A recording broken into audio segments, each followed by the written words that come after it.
হে everyone, আমি অনন্যা। আমার নতুন একটি ব্লগে তোমাদের সবাইকে স্বাগতম। আজ দ্বাদশী, তাই সকালে ভেবেছি একটু নিরামিষ কিছু করে সেটা দিয়ে পালন করে নেব। যদিও সকালে একটু মুড়ি দিয়ে পালনটা করে ফেলেছি, তারপরেও দ্বাদশীর দিন সকালবেলা না আমিষ খেতে একদম ভালো লাগে না। তাই ভেবেছি একটু ডালের বড়ি দিয়ে আজ পালং শাকের ঘন্ট করব, সেটা দিয়ে গরম গরম ভাত খেয়ে নেব। যদিও আমরা সকালের দিকে ভাত খুব একটা খাই না, তবে এরকম দ্বাদশী বা যে কোনো উপোসের পরের দিন খেতে কিন্তু বেশ ভালো লাগে। জানো তো, আমার দাদু শ্বশুর মারা যাওয়ার পরে প্রায় 15 দিনের মতো নিরামিষ খেয়েছি। তো তারপর থেকে না আর একদম নিরামিষটা যে খুব একটা ভালো লাগছে সেটাও না, তবে আমিষটাও না আর খুব একটা খেতে ইচ্ছা করছে না। তো যাই হোক, পালমশাই আবার আমিষটাই একটু বেশি পছন্দ করে, তাই আছে দ্বাদশী হলেও দুপুর থেকে আমিষ কিছুই করতে হবে। তাই ভাবলাম প্রথমে আগে সকালের আয়োজনটাই করে ফেলি। তো সকালে উঠে স্নান সেরে প্রার্থনা করে নিয়েছি ভগবানের কাছে, সেটাই আসলে সারাদিনের মানসিক প্রশান্তি। তারপর চলে এলাম রান্নার জোগাড় করতে।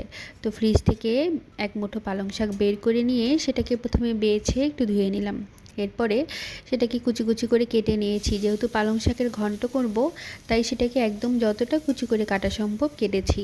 এরপর একটা কড়াইতে বেশ খানিকটা সর্ষের তেল গরম করে কাঁচা লঙ্কা আর কালো জিরে ফোড়ন দিয়েছি। এরপর দিয়ে দিব আগে থেকে কুচো করে রাখা আলুগুলো সামান্য ভেজে নিয়ে এবার আগে থেকে কুচি করে রাখা পালং শাকটা দিয়ে দিব। দিয়ে পরিমাপ মতো লবণ আর হলুদ দিয়ে ঢেকে দিব অল্প আঁচে। আমি না যে কোনো সবজি বা শাক খুবই অল্প আঁচে রান্না করি, আমার মনে হয় এতে পুষ্টিগুণটা ভালো থাকে। এক চুলোয় শাক বসিয়ে আরেক চুলোয় ভাত বসিয়ে দিলাম। আজ আর দুবেলা ভাত রান্না করব না, একদম সকাল আর দুপুর দুবেলার জন্য একবারেই ভাত বসিয়ে দিয়েছি। আর এই যে ভাত উতলে উপরের দিকে ফেনাটা যেটা আসছে সেটা ফেলে দিচ্ছিলাম। আর এপাশে আমার ভাতও প্রায় হয়ে যাচ্ছে, শাকও প্রায় হয়ে গেছে।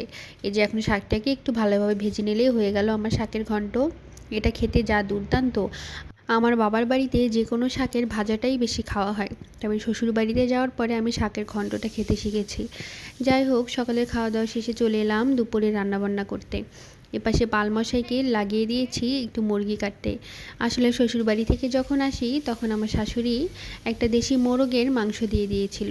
তো সেটা আমি না কোনোভাবেই কাটতে পারছিলাম না, তাই বললাম যে তুমি একটু এটা কেটে দাও আর আমি ততক্ষণে মাছটা রান্না করে ফেলি। তো এখানে আমি রান্না করছি বাটা মাছ।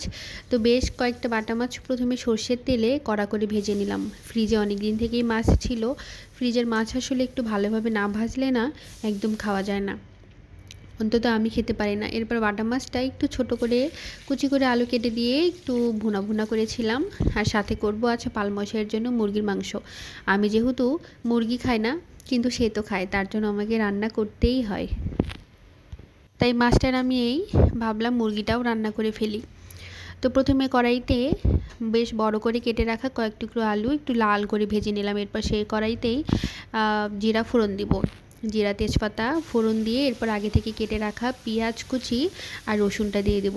আমি না যে কোনো মাংসে রসুনটাকে বেটে দিই না, আমার মনে হয় গোটা রসুন দিব, সেটা কষাতে কষাতে গলে যাবে, সেটা স্বাদ বেশি।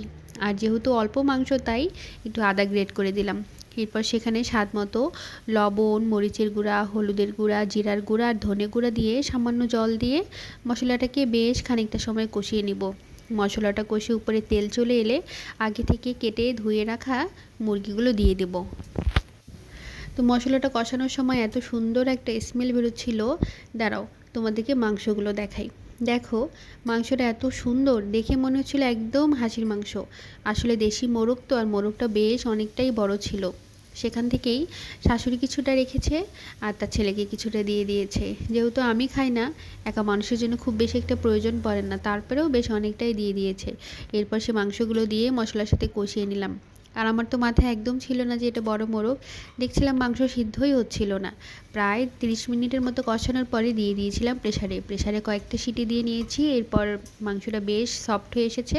তারপর আবার সেই কড়াইতে নিয়ে একটু ভালো মতো কষিয়ে ঝোল দিয়ে দেবো। জানো তো, মাংসটা রান্না করতে না আমার অনেকটা সময় লেগেছে, প্রায় ওই 1.5 ঘন্টার মতো সময় লেগেছে। বলা চলে অনেকটা খাসির মাংসের মতোই লেগেছে।